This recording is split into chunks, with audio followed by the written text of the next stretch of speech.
ბევრი ადამიანს გონია, რომ პლანეტის რეალიზაცია და პლანეტის დამუშავება არის ერთი და იგივე. რეალურად აქ არის განსხვავება. რა თქმა უნდა, ხანდახან ეს იკვეთება და ხანდახან პლანეტის დამუშავება და პლანეტის რეალიზაცია არის ერთი და იგივე. მაგრამ ხშირ შემთხვევაში ეს არის სხვადასხვა. პლანეტის დამუშავება გულისხმობს პლანეტის გავლენის, ანუ ნეგატიური გავლენის გამოსწორებას, ანუ მუშაობას იმაზე, რომ ეს პლანეტა იყოს მაქსიმალურად დადებითად რეალიზებული. და პლანეტის რეალიზაცია გულისხმობს ამ პლანეტის მაჩვენებლების რეალიზაციას გარემოში, დადებითი იქნება თუ უარყოფითი, ნებისმიერის.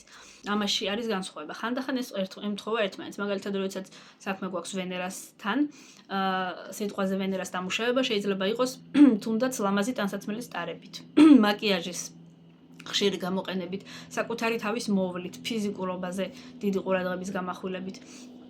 ეს შეიძლება იყოს როგორც ვენერას დამუშავება, თუ ვენერა არის დაზიანებული და ესე ადამიანი ამუშავებს ვენერას და იგივენაირად ეს შეიძლება იყოს ვენერას რეალიზაციაც, ანუ აი ესე გამოვლინდება რეალიზაცია. იმიტომ რომ ეს აქ ორივე შემთხვევაში საუბარი არის დადებითი თვისებების რეალიზაციაზე, ხო? თუ ადამიანი იქნება მაგალითად ძალიან მერკანტილური, ესეც ვენერას რეალიზაცია არის, ეს არ არის დამუშავება. შენ უბრალოდ ვენერას თვისებებს რეალიზაციას უკეთებ. თუ ადამიანი იქნება უფრო მეტად ხელოვნებისკენ მიდრეკილი, მუსიკისკენ მიდრეკილი, ან უფრო მეტად თუ ეცდება მისტიკით დატვირთოს საკუთარი ყოველდღიურობა, ეს იქნება ნეპტუნის რეალიზაცია.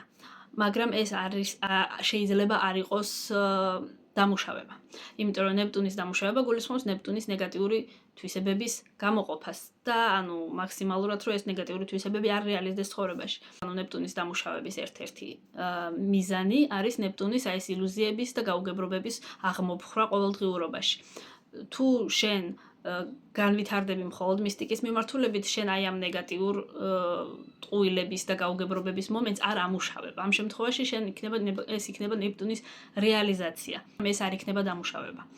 იმიტომ რომ ყველა პლანეტას აქვს 1000 რეალიზაციის გზა და შესაბამისად დამუშავება გულისხმობს აი ამ ნეგატიური თვისებების მაქსიმალურად დაძლევას. ეს არის დამუშავება. და რეალიზაცია არის აი ამ ნეპტუნის და ნებისმიერი სხვა პლანეტის გამოვლინებას მაქსიმალურად, რომ გამოიყენო მისი თვისებები ცხოვრებაში და ზოგიერთი ამას იყენებს ნეგატიურ ასპექტშიც და დადებით ასპექტშიც. მაგალითად, პლუტონის ძალაუფლება შეიძლება იყოს გამოყენებული ნეგატიურ ასპექტში და ხშირად გამოიყენება ნეგატიურ ასპექტში ადამიანს.